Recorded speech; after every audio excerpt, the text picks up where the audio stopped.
Great. We did it. We're on here. So I'm picking up a little bit of a distortion. Let's see. Or is that making it worse? Making it worse. That's better.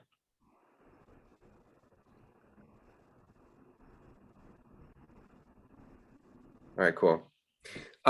So there's there's kind of Van Gogh's famous chair, and it's blocky in that it's got these the legs of the chair are cubes, and then the rungs of the chair are cylinders. And I think that there's going to be, oh, look at the floorboards here. I bet you those are the same in his bedroom. Hold on, let me check and see. I mean, they're definitely the same, but I don't see the fireplace. Oh, is that what that is? Fireplace? Oh, yeah. Yeah, I think this is a fireplace back Yeah, here. yeah. I was wondering what that was. Yeah. And it could be, I mean, it could be because, where he's sitting here could be that is like what he's seeing is the interior of, Van Gogh's room. I don't know if that's true, but. So that's the ultimate painting. Now this is now we'll get into the fun part. Okay, so this is the drawing, and I took this one off of the internet too. So all this stuff is public domain too, which is wonderful. So there's a lesson in here where you can study, the final drawing and then the final painting. That is, I mean, that would be an incredibly useful exercise too. Oh wow, look at that. Look, this is the thing that there's this little hem. Do you see this like beautiful hem that goes up and down and echoes the folds in his pants? Mm-hmm. And there's the tension in his legs that grab at that knee. And so this is the top, and this moment is the kneecap. And as he sits down, there's a tightness in the pant leg between his rear end and his leg, and then the front of his knee, and then this loosens up. This is like, this almost dangles like a drape. This triangle. There's some tension back here, but if you look at this one, the tension still exists in the in the painting.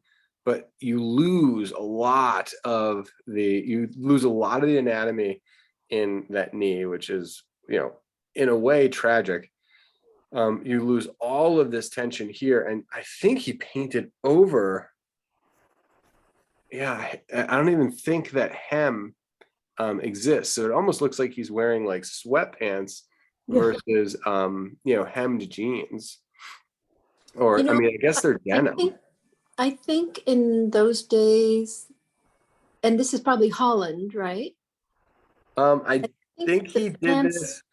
I think he did this actually I think he did this when he was now that's another really interesting thing. I know that in the letters, he talks about how he was making paintings from his earlier drawings. Like, so the drawings that he did in Holland, he was painting them. With his, I think there's like an elastic band at the bottom of the blue pants. I think they wore them like that. No way. Yeah, yeah. Adele, do you remember in Tintin, you know how the bottom of his pants are gathered like that? Yeah. And that was Belgium, right? Mm-hmm. And I think in those countries, those were gathered at the bottom, like sweatpants. Yeah, with a cuff. Yeah. I know what you're talking about. Yeah, it's like a drawstring bag. Yeah, something. Like a cuff at the bottom. Mm-hmm. That's what it looks like to me in the blue, but not in the black and whites. Right. Wonder if the anatomy of the chair changed. Let's see. Okay, so, and this is what, I mean, this is the lesson that I'm like this is what I would like to digest today. It's basically that's a patch on the bottom of his right pant. It is a patch. It is a patch. Which gives a whole new meaning to the drawing, in my view. Definitely. And then if you look at this one, there is a faded suggestion of the patch. Oh yeah. So it's there. It's just quieter. So that was I mean, and this drawing, I mean, he's working hard. I mean, look at the design of this leg. I mean, the design of the structural mass of that pant leg, and then the back of the shoe. You know, Yeah. it's when you're coming up with a final version of something, you know, it's artists select, they emphasize, they distort. It's what's important is, you know, what you include, and then it's also what you leave out. And, you know, the ultimate point. So let's see, like we got the same tension happening, you know, in the inside, that survives. You have a more natural tension that's happening at the base of the thigh. Then it's also happening on the top. Look at that. So it's helping to define, look at the S curve that exists from, you know, the gluteus medius probably all the way up here, S curving up into the front. I mean, it's S curving all the way from this back plane into the front plane. And here you're getting more of a kneecap. He's featuring kind of this leg, you know, this knee more, and then he's featuring this pant leg more. And then as accomplished as this shoe and profile is, and if you go to the BMA in Baltimore, you know, he does a pair of shoes that I think are these shoes, are pretty darn close. And he had a whole pile of them. This is where the monstrosity is the monstrosity of this. And Van Gogh on a good day was great. It's not that he was without flaws. I mean, this foot is so bad, to the point where I was like, maybe it's not him. I mean, this was the thing that this was the part that I just couldn't live with, and I feel a little bad. And we'll break this out. I mean, it's not without principle. I mean, it's got top, down, top, down, top, down, top, down. I mean, it does the staircase thing, which is smart. It's just the silhouetted edge and the unnatural movement of the outside of that foot. And I think we'll find that he was doing it for a specific design reason. See how this shoe is bigger than this shoe? It just that it has to be either the same size or this foot has to be bigger. You know, it doesn't quite work. And then even the hem of this pant leg, how he's trying to show that there's a twist in it, but really what would happen is the hem would be further back, come here, and then it comes down the side, not right through the middle. And like the fact that this hemline goes right through the middle, it does support the cubical nature of the base of the cuff, but it's so awkward as it, you know, trickles down. And I think the way he sat on the chair and he hoochied, like he just like shifted in the chair, I think probably threw off the overall look of the pant leg. You know, the pants can be on straight, and then you could, I mean, I'm doing it right. I'm doing it right now. I mean, I just twisted my pant leg to be awkward. And that awkwardness is what he's kind of going for in the spirit of the painting. So the guy is, I think the title of the piece is like Distressed or something. I'm sorry about that. Clearly, the guy is in anguish. Yeah. So here's the, I can put this up on the screen. This is good too. This came from the Van Gogh Museum. So it's called Worn Out. Yeah. We discovered a new work by Vincent van Gogh for Worn Out, the 1882 added to his Au Revoir. The artwork is a preliminary study, 1882, drawing Worn Out, one of the most powerful figure drawings of Van Gogh's period. In The Hague. Okay, so he was in Holland, like you said, Grace. He described in detail how the drawing came out in letters that he wrote.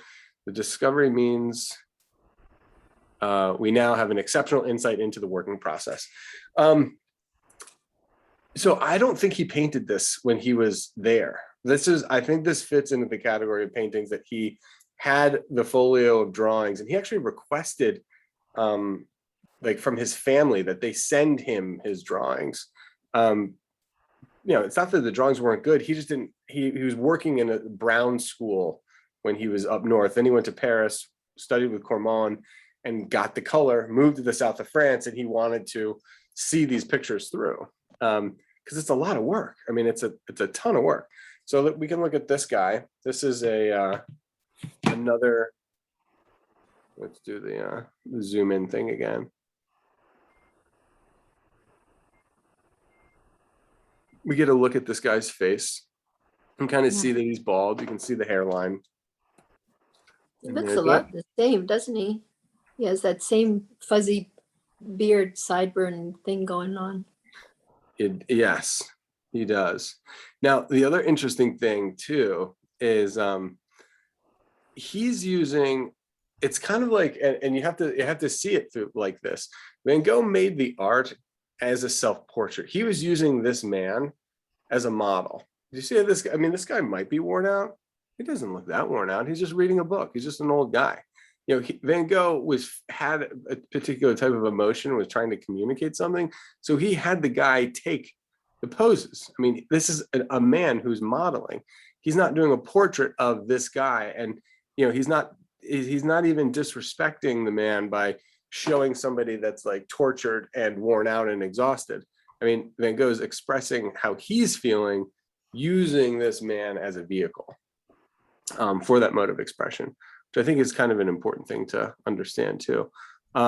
Really nice hands, interesting thumb, longest thumb ever. He's got some veins in there. The Van Gogh again does, look at this beautiful cuff, the mass in the fabric. Look at the silhouetted edge of his jacket. The thickness of the fabric, and look at how that zigzags down. Inner plane, underplane, top plane, underplane. Like the trees. Yes. I think same shoes. Yeah, no, it's the same guy. It's the same shoes. Let's see that one. Yeah, and he's got that little staircase idea. That's interesting. The tip of this shoe gets cropped by the back, both the front of the leg and the back. He just loves from knee to ankle the way that this guy, the structure, the mass of, see the calf muscle underneath there. Yeah. And then how the folds leg, spiral right? around. Look at how it fans out like the brim of a hat at the bottom. Interesting negative spaces in here. I think he was thinking that might not work, but this piece may be more about those negative spaces. The white space in here and here, because like it works because it's showing up in the the gaps between the rungs of the chair. It's a whole different vibe though. This piece is a whole different vibe. This fella just sitting reading contemplatively, comfortably, either doing him a favor. Oh, look at that. Look at his look at the structure of that, those sideburns into the beard. Yeah, I actually look at the hair that's like kind of straggly back there, but the collar of his jacket, wrapping around, coming in front, turning the corner, going back around the neck, and then creating that little cavity, that space back there. I'm looking for Van Gogh's vocabulary for how he sketches this guy. And seeing how he uses and then formalizes and kind of masters the vocabulary. Look at how he the first two, where's our guy? This guy, the pant leg becomes very, very important. And then this is where we're beginning to see the tension in the seat of his pants, and that thigh really shows up. That sleeve, you have these deep wrinkles in that, you know, a thick and worn jacket, almost like hasn't really maybe ever been cleaned. It's just a thick fabric.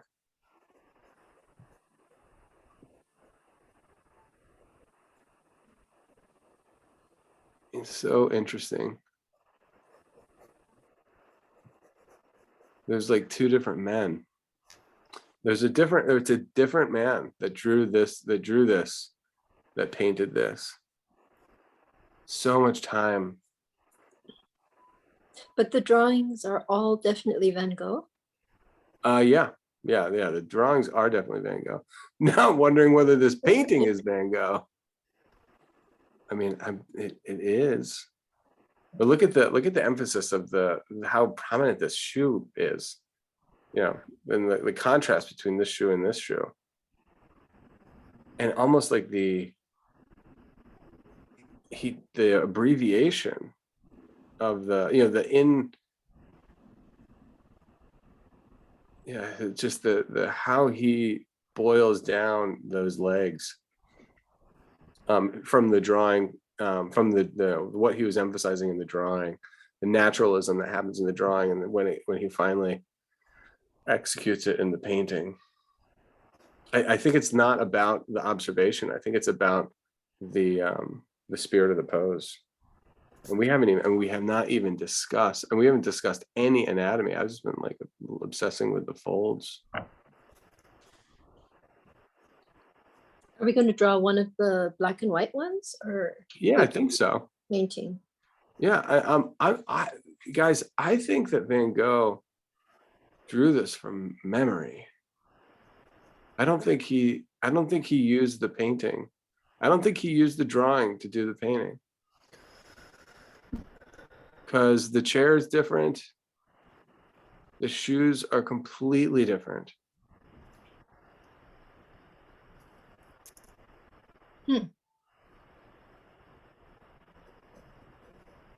Yeah, and it's like he's only doing what he can remember, not what he's. I mean, look at the treatment of the sleeve here.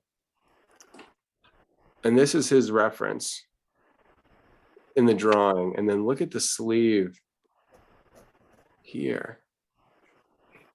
There's way more structure.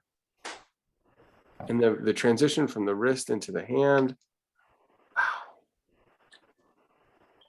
I mean, the way that look how you can see like the back of the hand here into the knuckles, and his fingers are all mangled.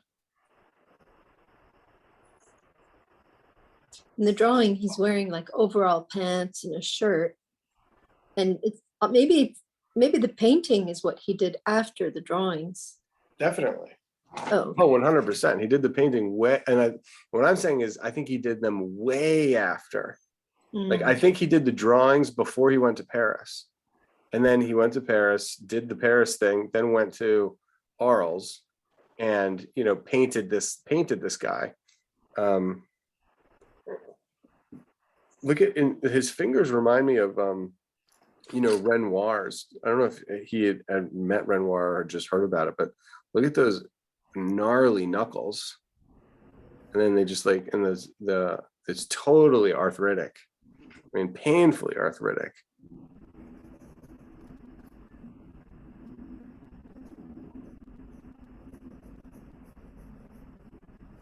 Yeah, I guess they do curve into it, but there's clearly the back of the hand into the knuckle, and then the knuckle into the fingers.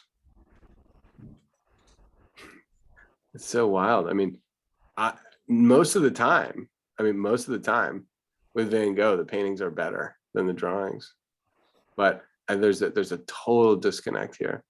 Okay, so now if you look in the background now, there seems to be there's a fire back. There's a little grate with some wood, and then what appears to be some bricks.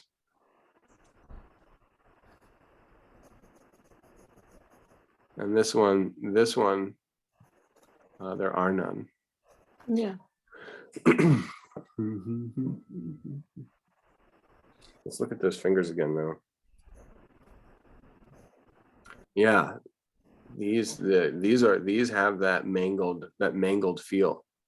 The fingers on this drawing are closer to the painting than the other one.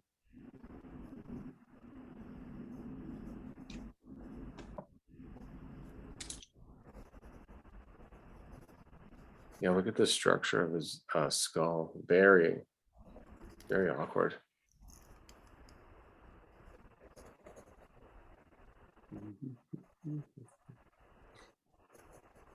All right, what do you think? What should we do? Should we do you want to attempt to do the whole thing? You want to do one of the shoes? You want to do the leg? Do a leg? Should we do the leg on one and then the leg on the other?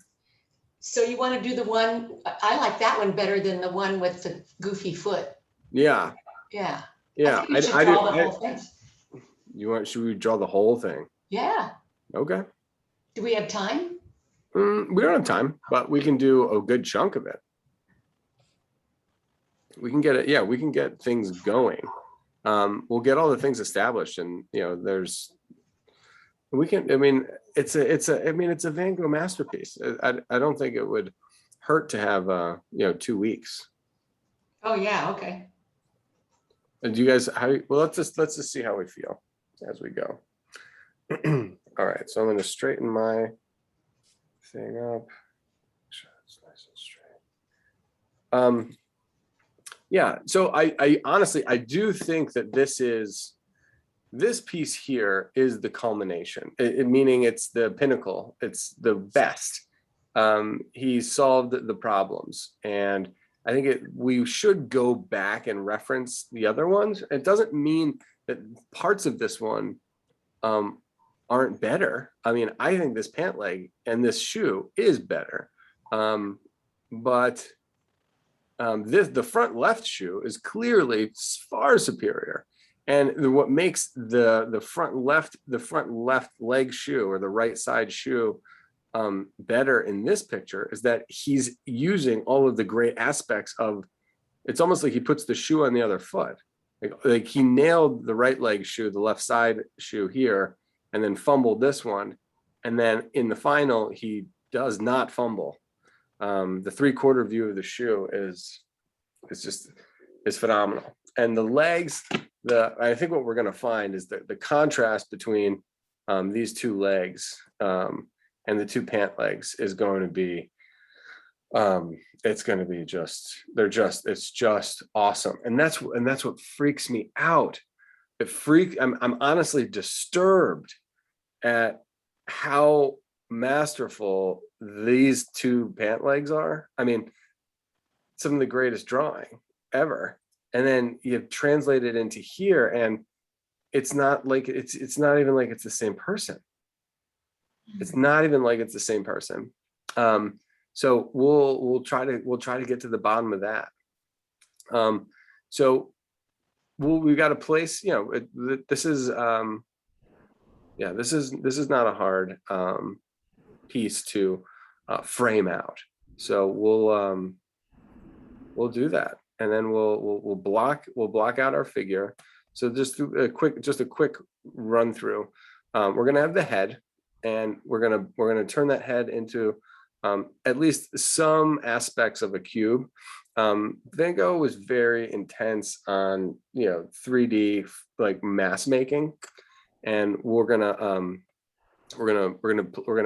follow that. So we got his head, we've got his rib cage. This is a really unique angle because you're seeing, you're not always above looking down at people. Well, I mean, some of us are, but this angle he's above looking down. So he's standing. I think Van Gogh is standing as he's drawing this. So we see the top plane of the shoulders, which is a unique moment in the human body, because it's where the shoulders, the trapezius are higher, clavicles lower, so it makes kind of like a slope. But if you see the whole mass, meaning like the side of the rib cage, the front of the chest, the back, the spine and the scapula, that back plane, front plane of the chest, side plane of the rib cage, it does create the top of a box. And here it's a really prominent component because it has the collar of the neck, it has the stitching of the back of the vest, the top and the front of the vest. So that conjunction of the ear and the beard, the neck and the head and the clavicles into the shoulder. I mean, there's so much going on in this top plane. And none of it is anatomical because it's essentially, except for the ear, it's all covered with fabric. So it'll be tricky, which is why we need to solve it by simplifying it as the top plane of a box. And then we'll have the pelvic block, which is a distinctive mass, is barely seen. You could argue that it's the back of the gluteus medius and the gluteus maximus back here, but really the arms cover it, the belly covers it, and the legs cover it. So yes, he's seated on this like, mass of the pelvic region. It's not really seen because of this unique angle. We're going to get you can actually see the highlight. If you use a little bit of X-ray vision, which Van Gogh does, he can see through the fabric into the leg. So you can like imagine this kneecap here, and the way he puts this highlight down, that's the shin bone. So there's a shin bone here, there's the calf muscle back there, and then there's the fabric, the structured massing of the fabric that is over top of the leg. You can actually see the same as the light highlight here indicates the angle of the shin bone. The shadow indicates the shin bone on this side, and then it's meeting and culminating here at the top of the tibia and the kneecap. And then the leg turns the corner and comes up on this flat shelf where we get the inner part of the thigh, which has the tension and the stripes, and then the top of the thigh, which is the resting place for that elbow. We'll get the shoe. There's really not a whole lot of anatomy, and the anatomy that there is hugely distorted in the hands and then in the skull. So we got shoulder to elbow, elbow to wrist, and then the wrist, unlike a lot of artists, the wrist is, almost featured in this drawing, where you don't see the back of the hand. You're seeing knuckles into the fingers. You're seeing wrist, and then you're seeing knuckles into the fingers. We can't miss that transition from the wrist to the knuckles. It's an angled plane, and if we look back here in the actual painting, Van Gogh makes it less of a foreshortened plane, and it makes it awkward. The hands feel like little baby hands in the painting.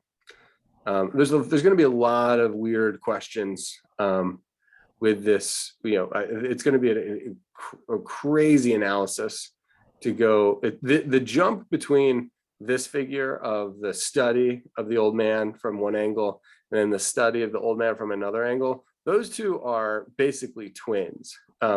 Same genetic makeups, done within the same day, if not the same week, if not same day. He's working through these ideas in a similar frame of mind. The painting is off the charts. That's going to be where we're going to get some the most amount of change. Wow. Unbelievable. But yeah, as far as the culmination of expression and cleanness of subject, I think this is the one to go with. All right, was that a decent intro? Yeah. I just wanted to do intellectually, I wanted to do a once over. And then we'll block it in. Once we block it in, then we'll get to analyze some of the mark making and some of the transitions. So hopefully this goes quickly. I'm just going to mark the top of my paper and the bottom.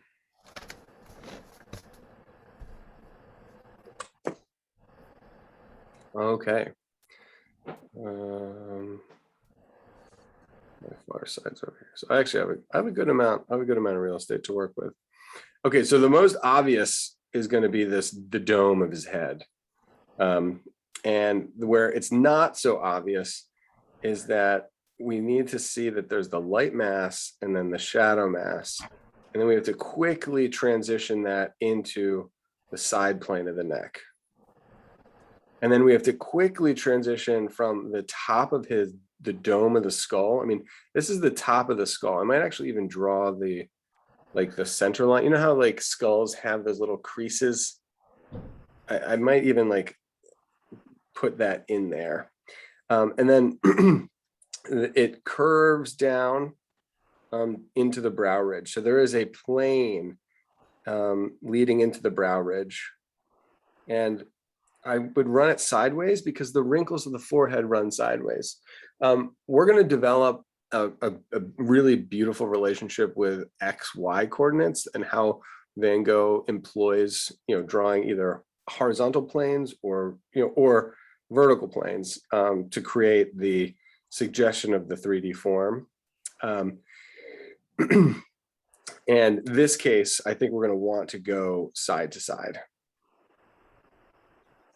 And that's because that's what the face naturally does. And then as we did the top of the cranium, and then we get the side of the cranium where there's going to be some like flowing hair, we also get the front of the forehead and then the side of the forehead, which is kind of leading, which the side of the forehead are the temples. We go from the side of the forehead into the sideburns. And then we're gonna, you want to think about, imagine like if you have a little kid, like not a little kid, but if you had like a human, we just drew monkeys this week. So we'll do a monkey. And then they've got these big ears on the side. It looks like a C. Okay, so if you turn the head sideways, so he's, the head is now, the monkey's head is now facing downwards. The ear is going to be a upside down C. So when you go from the sideburns, from the temples, which are in shade, into the sideburns, which go right in front of the ear, now this ear becomes a C, but it's angled down. And try not to overcomplicate the ear. It's just going to be a C-shaped pointed to the ground.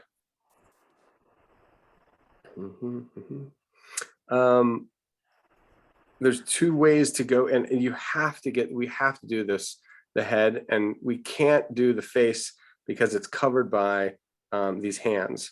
So we're going to use our the idea that the hand is a block. So these knuckles is going to be the top plane. We're going to get this angled foreshortened plane of the back of the hand. And then we'll do the wrist. And I think we should just make the wrist a rectangle at this point. It does have a shadow side. It does have a light side. There are two bones there. But we're just looking for what's on the left and looking for what's on the right side, which is this hand. And then we have to find it on the left side. And we're going to do the other rectangular plane for those knuckles. I don't think it's unwise to put in the thumb. There's a thumb on this side. Now that's a question. Does this look like a thumb, or do you think that's the fold of his shoulder? Ooh. Huh. It's either a super big thumb, and if you look at his other thumb, it's kind of created with this long rectangle. I mean, that thumb is very long. And now, having looked at the guy reading, he may have big thumbs. Yeah, I think it's his thumb. Yeah, I think it's his thumb too, because why wouldn't you frame it out? Right. I just think maybe it has a bandage on it. Does it? I think he might have an actual bandage on that thumb. If you look at some of the there's the same guy, he did, he drew this guy over and over again. I think I remember seeing one that had a bandage on it. I don't want to interrupt it right now, but I will before the end of class. I promise I will look into it.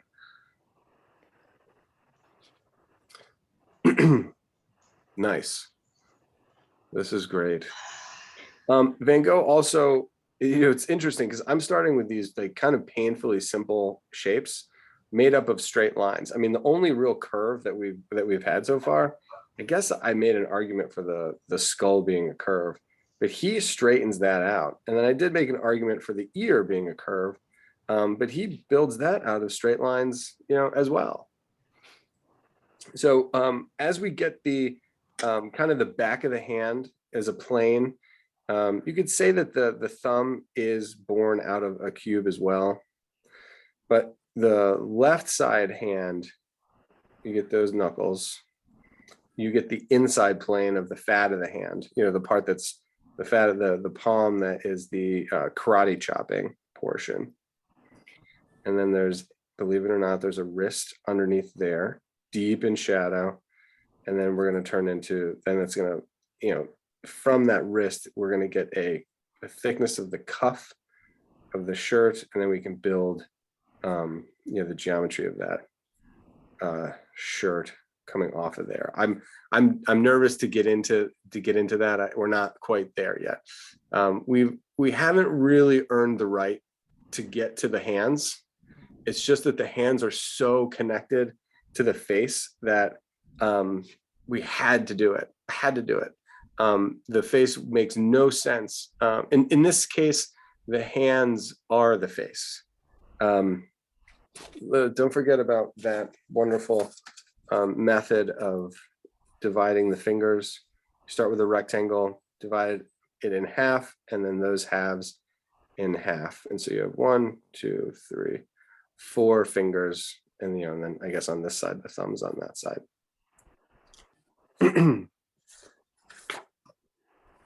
We'll be able to zoom in. We'll be able to zoom in on all of these and detail them. We have to get the big masses, and when you're Van Gogh and you've gone, and you're attempting to have complex designs. You've studied the figure from a bunch of different positions. This is a this just introduces unique sets of variations on the figure. So for every rule that you have about the order of operations for a human,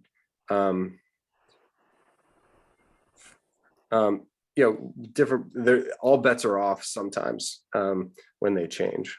Okay, so that being said, we're gonna not go into the sleeves just yet. We're going to go from the head into the neck into the shoulders into the hips, and then we're going to build off of those 3 masses: the head, the rib cage, and the pelvis. Then we're going to build the arms off of that and say a prayer, take a deep breath, that the structure of the rib cage, those arms come off of that and meet back up into the hands. Okay, cool. So we got the back of the cranium here, the occipital bone, which I rarely get to see or show. And he's got some old man wispy hair coming off the back of the occipital bone. Let me drop this down a little bit. The neck is very, very interesting to me because it's more octagonal. So you can, I don't know what this form is, but if you run a horizontal just above the ear, this becomes a plane change. So there's an angle of the back of the neck, and then it comes back in behind the ear. So this is a plane. We're going from the base of the skull, of the cranium, and then we're going down to the collar. And that is an angled plane. Angles diagonal, almost echoes the direction of the collar. And then as the collar cuts back in, so does the neck. So that's really cool. Think about this form when we get into the collar. You want to think about a tube or a metal pipe. And that, if I were to continue this on, you would have the inside of the pipe here. You have the thickness of the pipe here. You have the outside of this cylindrical form here. So the light is coming from the top left. And what we're seeing as the neck, the neck is, goes into, or actually comes out of, I should say, the neck is coming out of this tube. The ear's back here, the cranium is back here. So the head is actually blocking the light, I think, from the top of the collar. So there's two things going on which are very, somewhat mysterious. We have the thickness of the collar, and then we have the gaping, it's a gap. It's not gaping, it's just a gap in between the neck and the cave that exists between the neck and the collar. And you can see that it almost creates you can tell that it creates a cast shadow in there. So where can you tell the difference between the hole that the neck is entering into and the thickness of the collar? Well, it's really hard. They're all nearly synonymous. And then as the neck is divided into two parts, so is the vest. So the vest is going to have a light part of the vest and then a dark part of the vest. And then we're going to have a sleeve coming out from that. All right. So again, we're just trying to name some of the things that are happening in here. So I get the edge of the collar. And then I can see how that, he first gives us a straight line as it comes across. I love that dividing line, kind of like where the trapezius dips down into the clavicle. And he does, coming from that ear underneath here, you can see there's like a subterranean mark that is the clavicle. So he does know his anatomy. We're going to come with the vest across the back, across the top of our picture. This is kind of like almost a closure, the closing off. That might even be some scapula back there. It's probably the neck into trapezius into the scapula, and then that's going to turn into our this key intersection, which is right here. It's the top of the sleeve where the sleeve hems into the undershirt. The sleeve attached to the undershirt, which is also the same arc which divides the vest from the sleeve fabric. Lovely. Okay, so let me just finish this neck really quickly. I'm gonna not shade it in completely because that's not what this is about, but the sideburns and beard get blocked in. I'm looking for the distance between the collar and the sleeve, estimating that, and I can build the oh,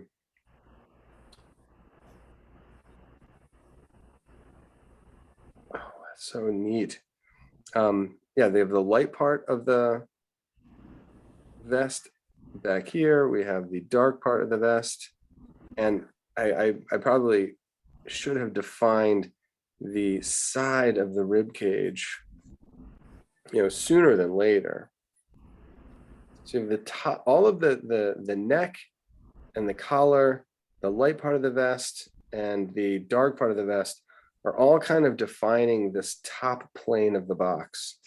And I'm going to do a miniature version over here. So you have the head, top plane of the box, side plane of the box, and then we're going to get into the L shape, backwards L shape of the pelvis, or we'll pull the legs off of there.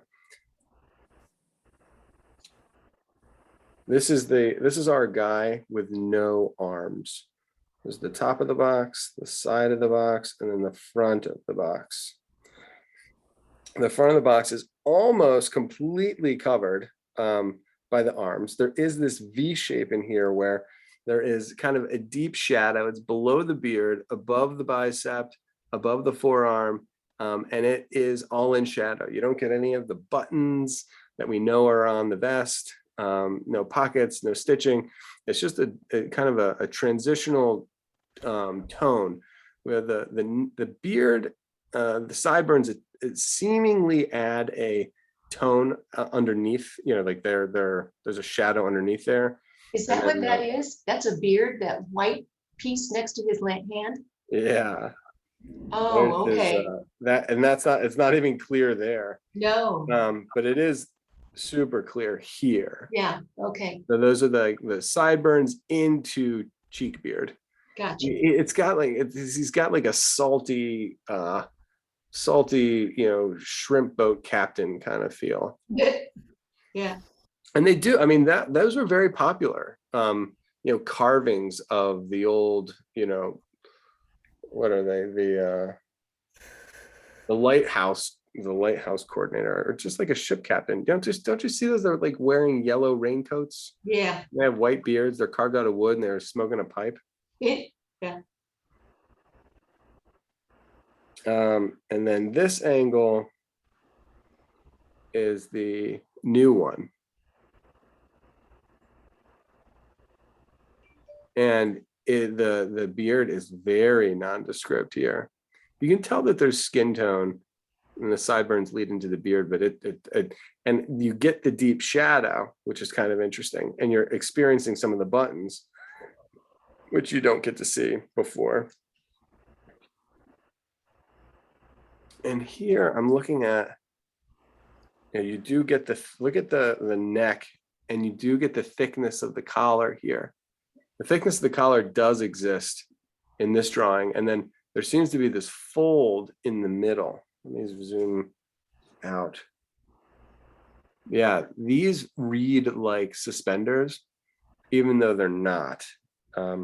This is kind of like maybe a gap in between the sleeve and the vest. And then here you actually get the stitching variation. So this is the stitching of the sleeve. And then this is the body of the shirt. And then this is the vest back here. Way wider.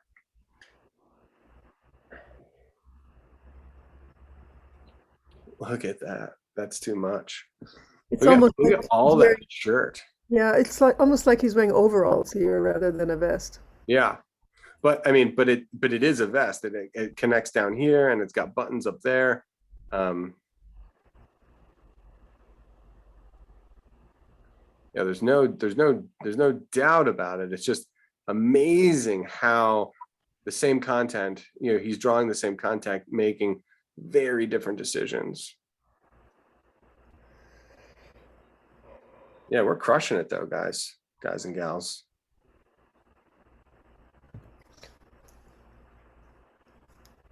Get a little bit more room so I can just, oh, that's helpful.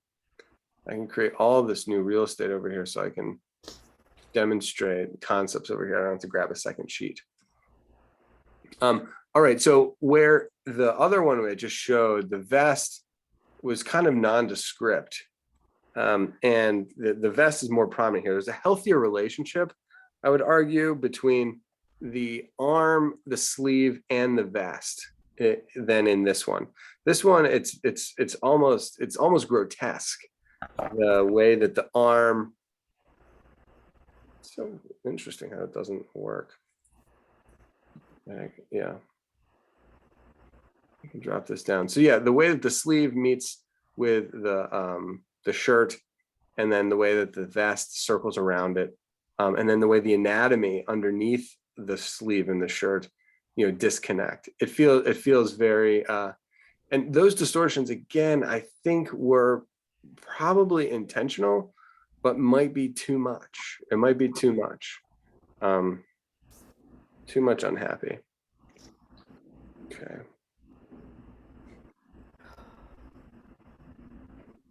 All right, good. So we got the bottom of, I'm doing the waist right here, imagining where his belt loop would be. And then I'm going to build the side of the pelvis in the seat. And it's small, which is so interesting because, you know, he does appropriately make this boot bigger and this boot smaller to the point of almost being too much. Like this foot feels smaller, too big. It's almost like he was born with like a miniature foot or something. But Van Gogh's doing this on purpose to create this sense of depth, which is what he screwed up on, you know, on this one. You know, this foot is bigger than that, even if it's more naturalistic. So going back to this guy, the side, his gluteus medius up here, you get the waistband, you know, angled here. You get the medius here. Maximus turns the corner, and then we're going to get the bottom of the thigh. So this angle is going to be pretty important. And I really am trying not to get too much into here, but I would like to know somewhat about where where my elbow is going to go. So I need to get this oval for the entry of the sleeve into the shirt, and then have it turn this corner. And then I'm going to build my two-dimensional rectangle. It's going to be the rectangle of the arm. And then it meets with the elbow, which helps turn the corner from the humerus up here is going to turn the corner. There's a crease in the jacket, which shows that there's like this tubular sense, the cylindrical sense. Look at the mark making that he uses to tone without any sleeves. Just look at the subtle mark making that he does to describe the cylindrical nature of the arm. And yes, of course, he's running lines long ways, and yet he does have more of a bicep. So there's an indication of the bicep here. We're not really focusing on that. We're just trying to get the vector and the angle of that upper arm, showing the contact points, turning the corner right here, and then it's going to angle back up into hopefully the wrist. So let me zoom back out.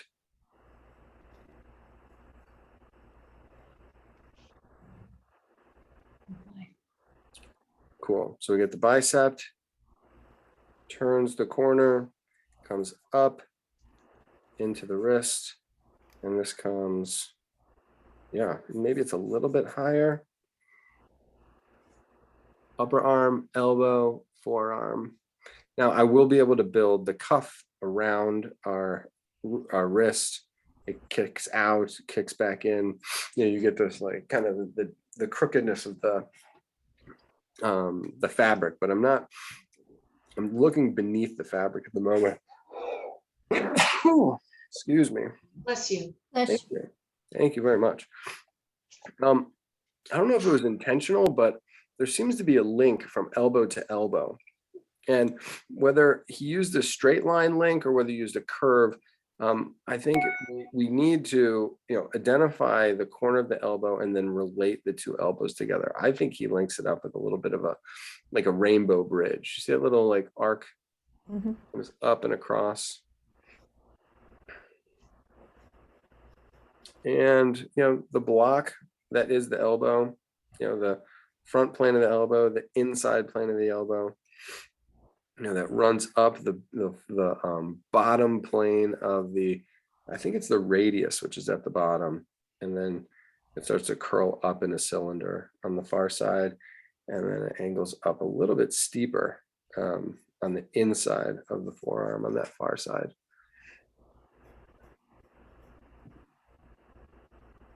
If I committed to that elbow, I'm in a position where I can sort of build that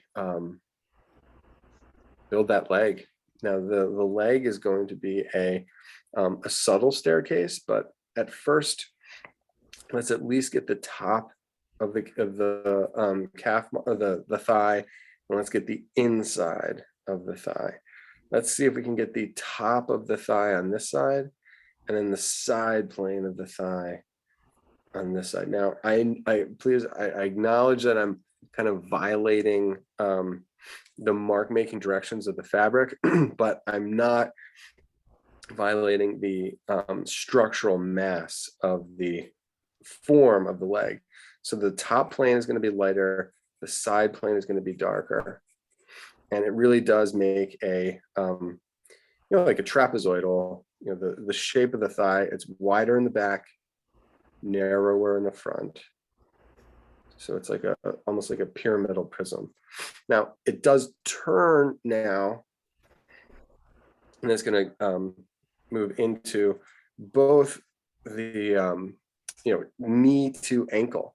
And that knee to ankle is so interesting because of the relationship between anatomy and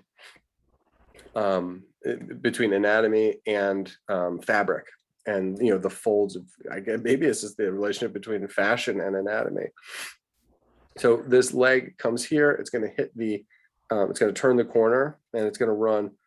It seemingly runs straight down. So this pant leg runs this way. The structure of the pant leg is a continuation of the block formation of the, it's a continuation of the block formation of the leg. So there's a front plane along the shin here, and then there's a side plane angling back for the calf muscle. Now, they're almost like bell bottoms. So what's really going on underneath here, and I'll sketch the X-ray vision, you get the kneecap, and you get this, trapezoidal, or the pyramid trapezoidal structure of the front of the tibia. That's where you actually wind up kneeling when you're on your knees. That's the bone that is in contact with the ground. And then that leg kicks back here. So you have this really beautiful tibia bone. And then behind that, all the muscles are attached to it. So that's going to come angle back in. So the legs come forward from knee to ankle. It's angled back in space. And that's why this foot is so far back. So the heel is good. The outside ankle is going to be here. The inside ankle is there. And then, in the form of, I like to think about feet as, like bricks. They have a top plane, a front plane, and a side plane. It's a little bit more complicated than that, but if you enter into the concept, it makes things a lot easier, and then we can change them later. So the top of the foot is here. The front of the foot is the boot tip, and then the side is of the brick goes here. Now, is it a wedge? Yes, it's a wedge. Is there an extension to the, like a high top? Yes, there is. And that's where, this boot is going to, curl around, the leg. You can actually see it here. There's another cavity. Ooh, that's wonderful. There's this little cavity that shows the inside of the boot, and the inside of the boot, that hole is cropped by the pant leg. Nice. So side of the high top, front of the high top, top of the foot, front of the foot, side of the foot. And the high top block, blends, connects exactly to the side of the foot. Yeah, that's great. Let me move this up a little bit. Might have to zoom out slightly. This becomes the planar relationship for all of the details of the foot. And again, we're going to have to come back to that because we're just trying to find out who the players are, and then where, and make sure that they're in the right place, so we know where to put all those details and all that shading. Man. There's a lot going on underneath the surface in this far leg. I mean, it's if you know the anatomy, if you look underneath this leg, it's almost like an elephant man. So I'm going to try to, correct what Van Gogh did. I'm just kidding. I'm not going to, but I mean, he gets away with it. It's pretty spectacular. All right, so watch how we're going to slowly cascade into this tip right here. And it's going to be and if you follow the silhouette guides, it basically tells you everything that you need to know. So we're going to come out here, and then we're going to have an angle. So it comes out and then down, and it's going to come out again, and then it's going to go down, and it comes out again, and then it goes down, and then right, almost as if it were the same mark. Then it comes out again at a very steep moment, and then it cuts back in at this underside of the, basically of the knee. So if I were to see where that continues, we're going to have a top plane, side plane. We have a top plane, and then an angled plane, and then it's going to come out again, angled, and then we get the steep drop. And this is this point of contact where the kneecap is. And if you see where I put the kneecap here, you can kind of connect those two. Maybe the kneecap needs to come up a little bit higher. And the reason this point is so important, the kneecap into the tibia, is because this is where all of the stretching of the folds from the inside of basically the crotch, where the hem is in the middle, and then it's straining the fabric, tugging it. And it's tugging it all the way to this point before underneath of it, it gets pleasantly loose. And then there's like a tension again, back with the ankle, creating this triangle that I kind of talked about in the middle. There is a transition from the pant leg going straight out and then down. It's stretched all along the front. So if there's stretched all along the front, then it's got to be bunched in the middle. And if you think about our own legs, when you bend your knees when you're seated, your kneecap is nice and smooth. You straighten your leg up and it all bunches up. The fold, in the back of your leg, like at the joint in the back, there's a crease that's in the back because it needs to compress on itself. Fabric doesn't know any different, so it just stretches and then it bunches. And so there's the bunching in the back here. So there's all of this bunching, which is continued to be pulling from that tension point. Lovely. There's this beautiful teardrop form of the fold, which doubles as the front of the tibia. So as this knee angles back in, this knee down to the ankle comes back in even more aggressively. So we link up those.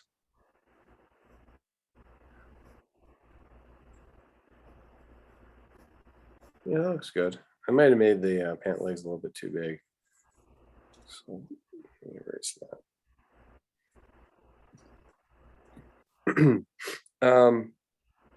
Wow, interesting. So I'm trying to get from the pants down to the shoes. And what do you think this is? Is this like some kind of leather cover? So anyway, there's the heel. So we think about that, the same formatting that I was thinking about with the shoe on the other side. We got the high top portion leading down into the heel, we have the side plane of the foot, and then the front of the boot, and then the top of the boot.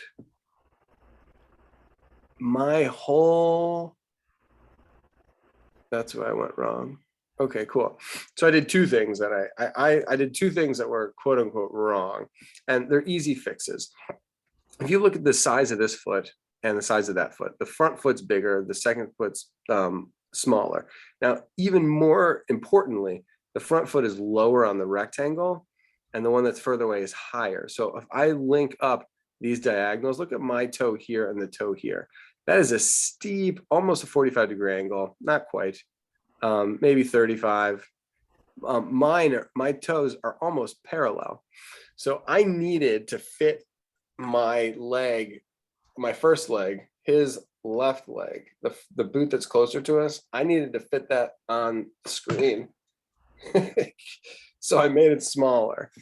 And that's what's going on here. So there's the heel and the foot comes down. So I'm just going to extend this foot a little bit. And already it feels more natural. You look at the size of the head here, look at the size of the boot there.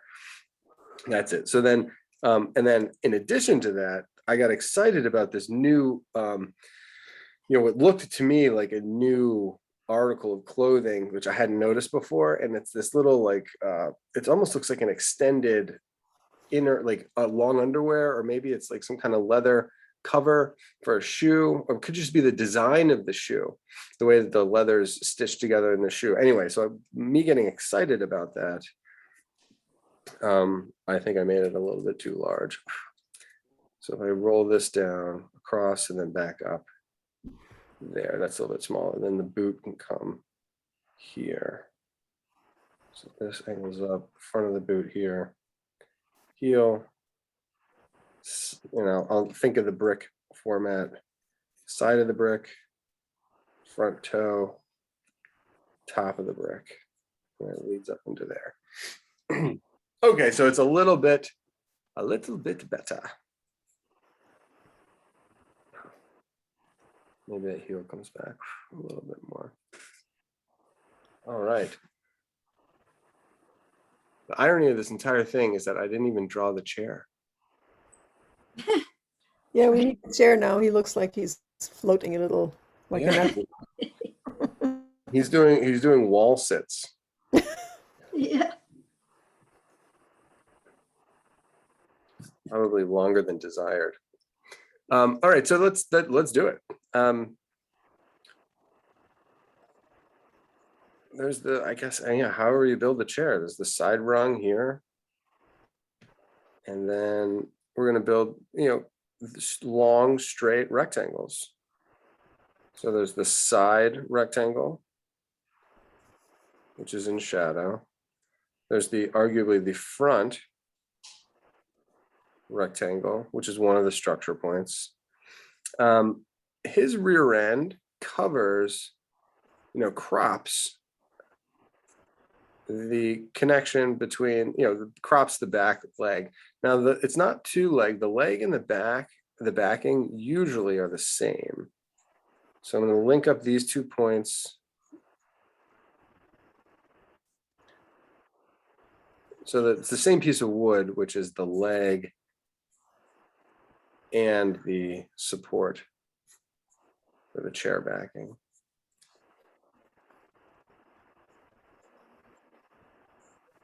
So I'm drawing just the front rectangle, not necessarily worrying about 3D.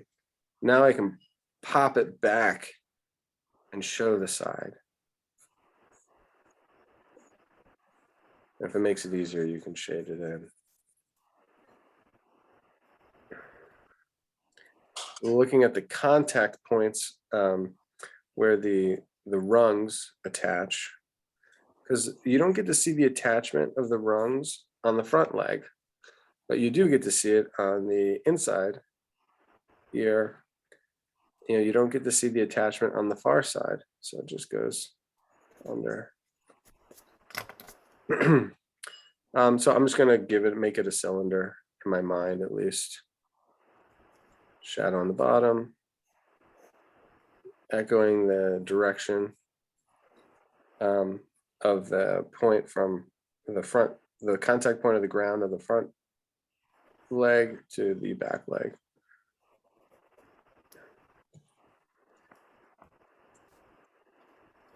Seems like it's got a curved backing. I must have made that too high. I don't want to say the chair is arbitrary because it's not arbitrary, but there's a lot. I mean, he could sit in this exact same position and this chair could be in, he could sit comfortably in 5 different, and the chair could be in 5 different positions. So you can move the chair in your drawing to suit, the rest of the geometry. So we'll get to look and see what that does. I love that as the shadow of the jack, the shoulder turns the corner, and the chair goes behind, it's a very soft contrast to the point of being ambiguous. Where does the shirt end and the chair begin? Well, we don't even know. So that's reducing the contrast, and it's creating essentially a passage effect. I think if you had to make an argument, I would say that the shirt itself is actually darker as it turns away from us, and then the backing of the chair is lighter. But they're so close together, it's so low contrast, that the chair backing really goes behind this fella quite nicely. And then there's the underside of that, so you are getting a 3-dimensional property. Seeing the angle of the underside of the chair, which is awkward because from above looking down, you'd probably be more likely to see the top of the chair than the bottom of the chair. Who knows?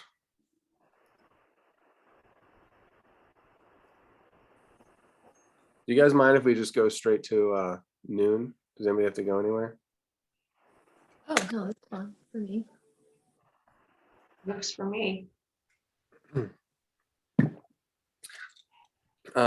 When they talk about negative space, we're talking about this, areas between, kind of more prominent solid objects. So this amazing shape that's created by the left side of the leg and the inside of the pant leg.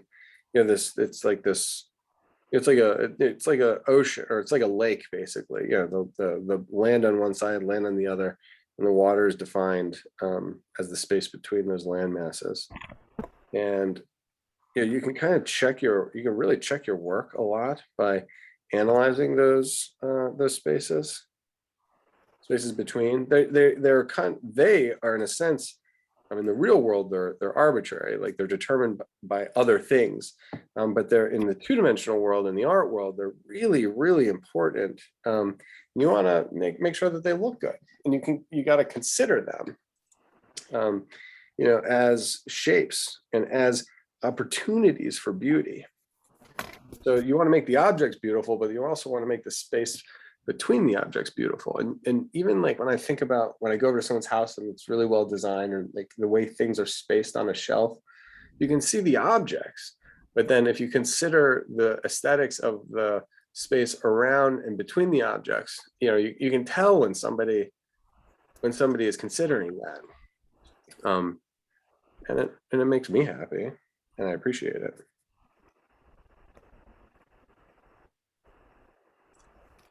Yeah, and it shows up a lot in like you know, Architectural Digest or whatever, especially when there's rooms and spaces and decor that is designed to be photographed, because when the planes flatten, the spaces between are so crucial.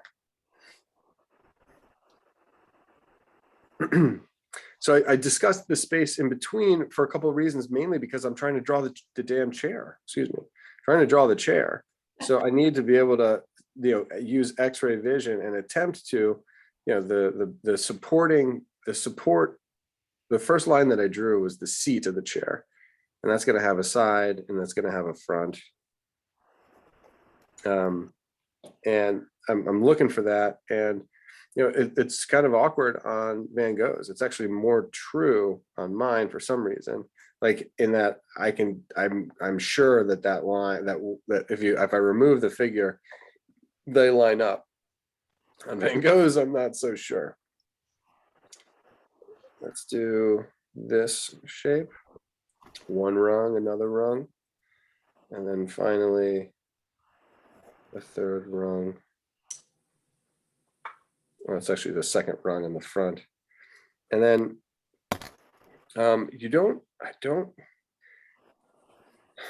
there's a little bit of confusion here. Oops, sorry, y'all. There's a little bit of confusion.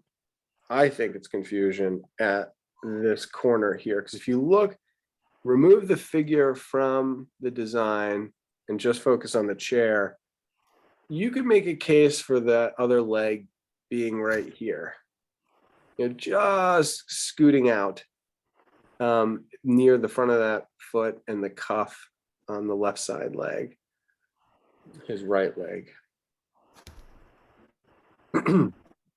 But I did a portrait yesterday, and the angle, the guy had these ears that they kind of flopped down a little bit. They didn't flop, but they angled down. And so as I did the view, you could see the top of the ear, but not really the bottom of the ear. And it's like, you know, sometimes it's better to, even though it's there, maybe sometimes it's better to leave it out. And it takes that, it's not easy to have the discipline to do that. So whatever, I think Van Gogh attempted to put it in and it doesn't work. So the rungs do show up on the other side. You know, that lower rung doesn't make sense. Nope. The one. Yeah. This one does not make sense. Nor does this. What do you think this is? That does not make sense. No. That's the bottom of the chair, no? Oh, but yeah. But that should be a rung. That should be a rung. Yeah. So this one supposedly has 3 rungs. This would be truer, I think. Yeah. When I say truer, I mean more observationally sound. It doesn't make it better.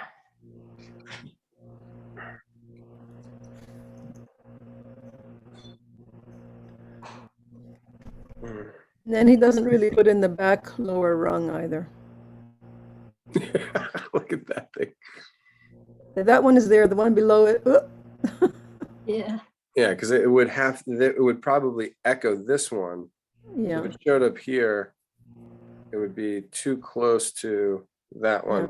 And it just becomes too much. So he's using a little bit of Yeah. artistic license there. it gets busy. Yeah. This chair, he solves a lot of these problems that we're talking about.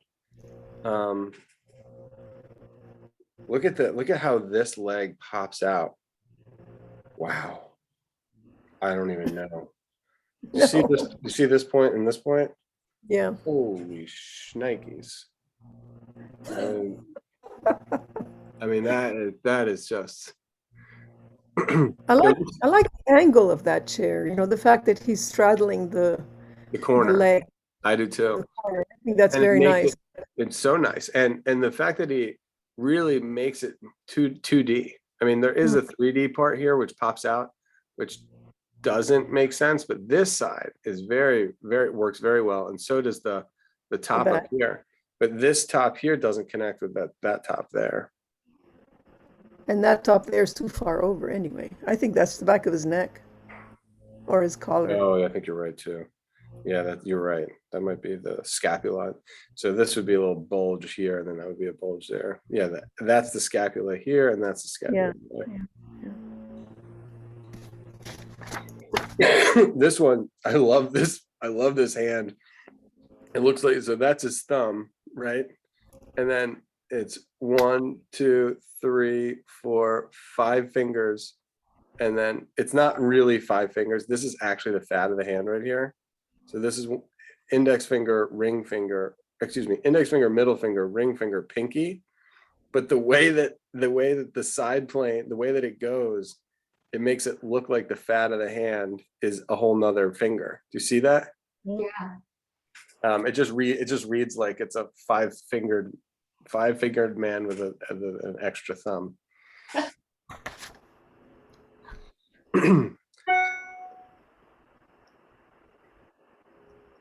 But you don't get better than this. I mean, this is an absolute masterpiece of a drawing. The deep values, the mid-tone values, the light, and then he leaves that patch up there because he knows the leg needs a little bit of a note. He draws with an eraser on that cuff. I mean, the balancing of these forms and the integration of the curve form. And look at that.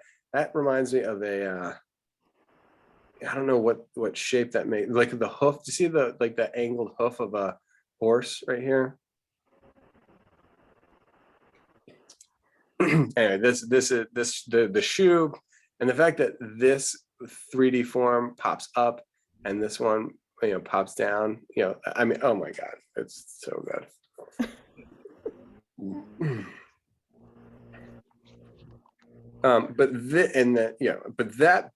That being said, the legs are, the showcase here.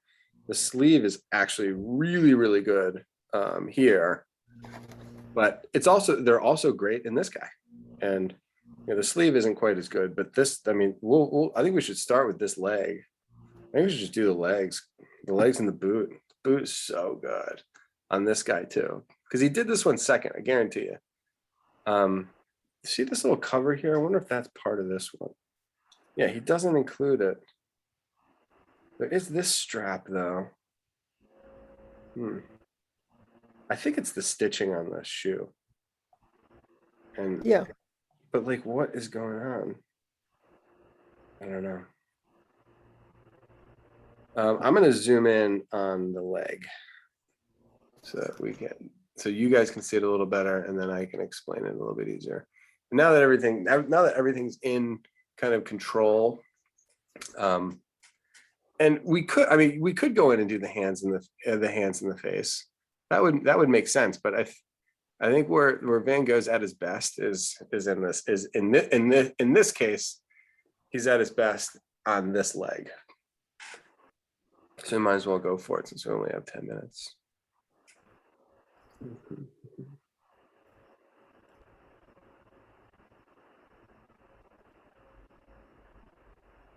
So yeah, look at that. So as this hem, on the first one, that this is the one that was recently discovered, this hem is so awkward and it goes beyond the center line here. Whereas the hem on this side he nails it. He absolutely nails this path in terms of having a balance of the, using the hem to design the contour of the folds, and then also, straightening out and giving us the edge of the box, the edge of the cube of the pant leg, and then simultaneously allowing us to experience the calf muscle in the back, and then the angle of the shin bone, the tibia.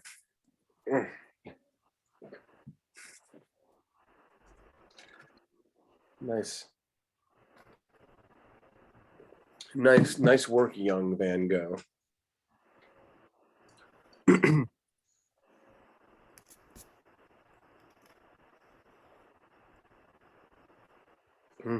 Oh yeah, nice. Okay, and I had not clarified this, but as I built this side plane to our vest, the top is divided clearly between the dark and the light. We do get another subdivision between the back on the silhouetted edge, the light part of the vest here going into shadow, and then the dark part of the vest, which gives us the side, and then it helps us turn the corner. I love that. So the folds angle, and then they begin to turn in to show us the, the curving nature of the kind of like the love handles almost, the obliques. And then I'm going to say this line here is the end point, and then because you can actually see where the vest switches. We have the vest in the back, light part ends, and the dark part begins, and then it's a little ambiguous where, and then the hem leads right up into that. That's nice. All right, so it's gluteus, medius, and maximus is broken into two tones, one dark mid-tone and then an extreme dark, as the vertical of the glutes curl under and then enter into the seat, which gives us probably one of the most dominant diagonals in the whole picture. The real thrust, like a vector, that leads from this back all the way nearly to the front, certainly to the hem. And then even the bend of the hem kind of gives us like an arrow there. Cool. So the vest ends. And then we get what looks to me like could be a cast shadow. See this, like the first, it looks like it reads like a fold. The folds in the vest are reading curvilinearly. And then the bottom of the arm, is a dark line. So the underside of the arm is a dark, and that contour line is really nice. And it goes dark where it's in contact with the leg, but like I think the shadow from the arm angles back, and then it turns into it's a thrown a thrown shadow. So what I'm clarifying, Van Gogh does this, which is really nice. Like if you look at the round curves here, he's describing the belly, the roundness of the belly and the folds of the vest. Here he immediately switches to like a straight, and I think this is a cast shadow from the arm, and it's helping to level out the plane of that thigh. There's a beautiful moment that we're about to experience here where the hem is, you want to see it almost like it's a line on a map. So a hill, valley, hill, valley, hill, valley, hill, valley. That creates that stitching. The bending of that stitching helps to describe the folds. So we're going to draw the folds first, and then wherever you put those folds in those tubes, then you can use your hemline can echo your landscape of your folds. Now, that being said, there's a shadow line. There's where the light mass of the thigh goes into the shadow mass of the thigh, and there's another squiggle. So the edge of the shadow is another opportunity for contour. So we have one contour, which after we draw the shades of the fold, then I'll show you how to do that. Imagine there's no hem there. For the time being, remove the hem from your consciousness. We've got to draw the shelves and the folds of the radiating tugs first, and then we'll do the hem on top. Then we'll add the cast shadow. I just like that there's two contour moments. And I wonder if you use that. That would be a tell. A forger might get able to do the contour of the hem, but would the forger use the contour of the shadow in the same way? You could just ask that. Yeah, it looks like there's really a nice stepping stone. You can really see the separation between the light part and the dark. Ew, that's inverted. He does the folds in the belly again, but gives us a button. Not as much cast shadow. And I guess he does a little bit use not expressly, he's confused about the whether you should use straight lines for the separation or curved lines. This hem down the side, it's just not as successful. He knows he should use it, but it's not as good. And it's not him, like this, when I talk about like, did he do it? Did he not do it? He did it. It's him like struggling with it. This is him having mastered it. In fact, to the point where he actually stipples it to show that it's a little bit stitchy, where here he didn't stitch it. He just drew the edges, curve straight, and he was playing with that whole way. That would be that. I mean, if it was a forgery, this would be a tell, because it's definitely two separate solutions to the same problem. Okay, removing that hem from the conversation, we're going to go into a first fold, and there's a thinner second fold, and these are leveling out.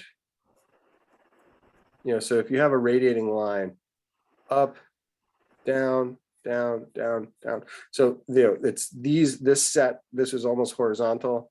This is going to angle down. This is going to angle down further, and then the last vector is the base. So the first vector that we did for the bottom of the leg, that actually becomes the lowest. That becomes the lowest fold. There's a little little donut hole in here above that. So if I were to draw, so these are essentially cones. So each fold is going to function like what I'm just about to draw. There's a light side on top, and then there's a dark underside of this cone.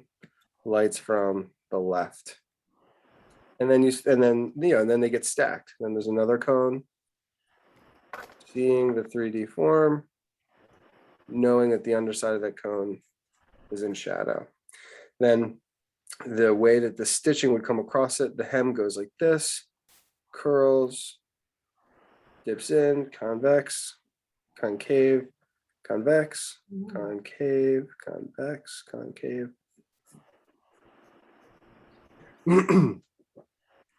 Awesome.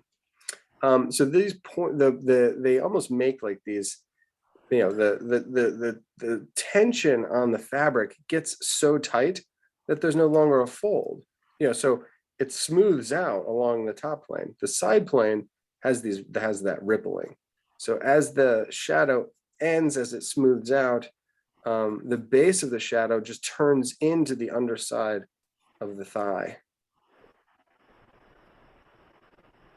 And then luckily, our mass here to begin with, we have a light side of the leg and a shadow side of the leg.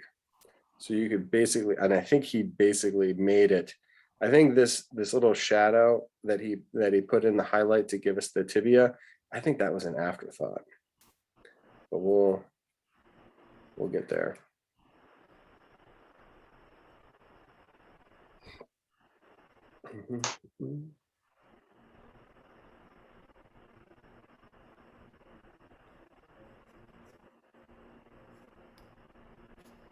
Guess there is a little bit of a tug on the top, not much.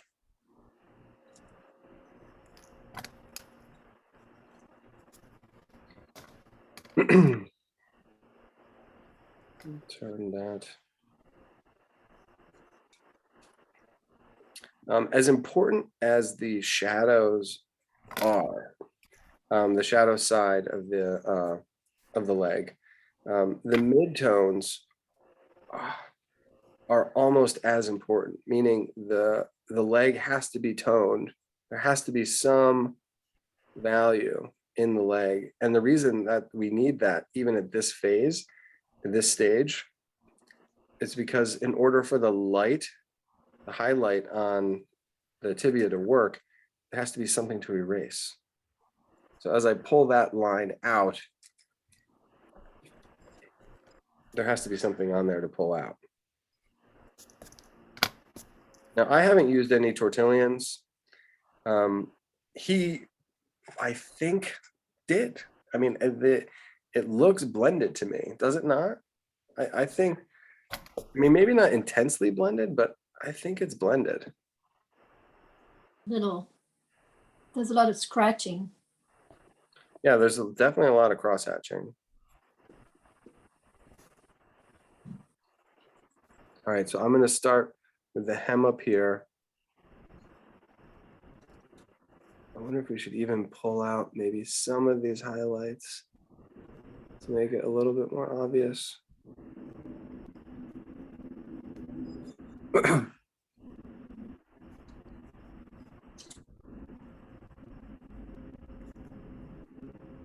Yeah, the whole belly, this whole region of here doesn't make any sense unless it's toned. You know, the whole inside of the rib cage, it's gotta be toned.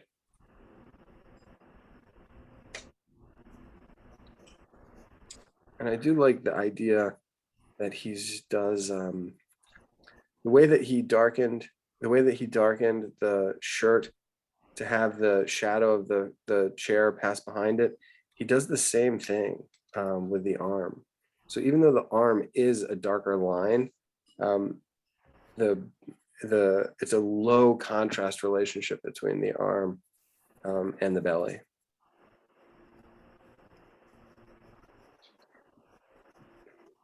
All right, so here we go. I'm gonna go up the hill, down the hill, up the hill, down the hill, up the hill, down the hill, up the hill, down the hill, up the hill. It's going to zigzag down, and then I'm going to go into a very subtle up down wiggle. I'm defining the edge of the massive block that is the bell bottom. You know, this whole knee to ankle is a huge column, a cube column. Let's draw it over here. And the leg starts up above, turns, and it turns into a block. So the hem is an excuse to define the edge, because you have a hardcore silhouette on the left, right, and each bottom, and then you have the shadow side. But then the edge of that hem really does the job, and you don't even notice it. Whereas in this one, it's not functioning that way. This hem, it functions in flattening the leg, the pant leg, and not defining the mass. Where here it does what it's supposed to do. And I'm telling you, this hem, I mean, this could be if you were to make it an argument against Van Gogh's, this being a Van Gogh, that would be, I mean, it's a major conceptual shift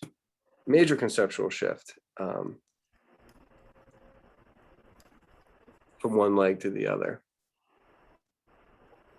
But the understanding of, see this fold here, the understanding of its form, convex, concave, convex, concave, convex, concave, convex, concave. And then, his attempt at the design, it's the same man thinking through the same set of problems. I mean, I'm pretty convinced that it's that this is in fact a Van Gogh. And if it's not, it's a really, really, really, really, really, really good copy.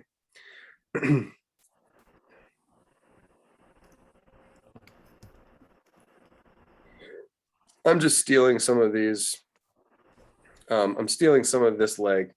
I love how contrasty it is, and I do like some of the forms. So I'm going to try and take the best of both worlds. Although this is a fail. The relationship between the foot, the ankle, and the leg. And I think he almost knew that it was a fail. So I think he even, in a way, he stopped drawing that foot. I mean, that foot. Who in the right mind? But and in fact, what if it wasn't drawn? But then this leg, oh, this foot is so good. To go from one to the other is just so interesting. He must have run out of steam. Maybe he ran out of steam. I don't know. Really nice, like really included, love this transition. Love this little dimple right here, helping us transition from, the kneecap into the tibia. See how he defines the top of the tibia with that fold? So good, dude.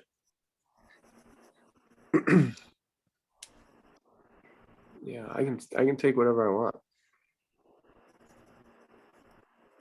And then it's weird. It's like he's trying to show a concavity when it's better as a convexity.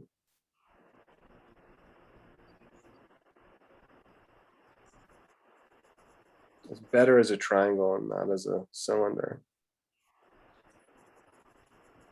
That's what this one is. This one's so nice.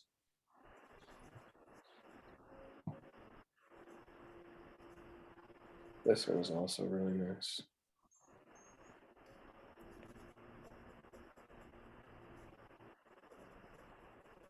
Just for the record, I think I might. You guys can stay, or if you have to go, you got to go. But I gotta go. yeah, I think I will. Just for the video, I think I'll finish off the leg. So if you guys have time, please stick around. But not the leg. I'm going to finish off the boot, just so it can end in a kind of a logical time. Or maybe that's what we save for next week. Yeah, how about we just save it? I'll save it. Okay. Because that's what Hemingway says. He's like, always stop when you know what you're going to do next. Never stop when you don't know. Thank you, Trevor. It was great to see You're you. welcome. Real quick, can you show? Can I see what you did so far? Well, I think my legs are too far apart, but Oh yeah, Oh, that's a great drawing. it Yeah. is. Thanks. No, thank you. Welcome back. yeah, Adele, can we see yours? I pinned you. sure. Oh, nice. Dag. Yay. Yep. Yeah, your legs are nice and close together. So clean. That's a really nice. Yeah, the proportions are stronger. Yep. Yep. And yeah, wonderful. Did you have any questions? Or are you good? No, I'm good. Yeah. No, it's great. Thanks. You're welcome. Really enjoyed this one today. Thank you. Yeah. Yeah. With the I'll do a separate. Maybe I'll do the landscape one on a different day on the recording. But It's the Graces. yeah, Grace, can we see yours? Ooh, Nice, Grace. good contrast in the middle there.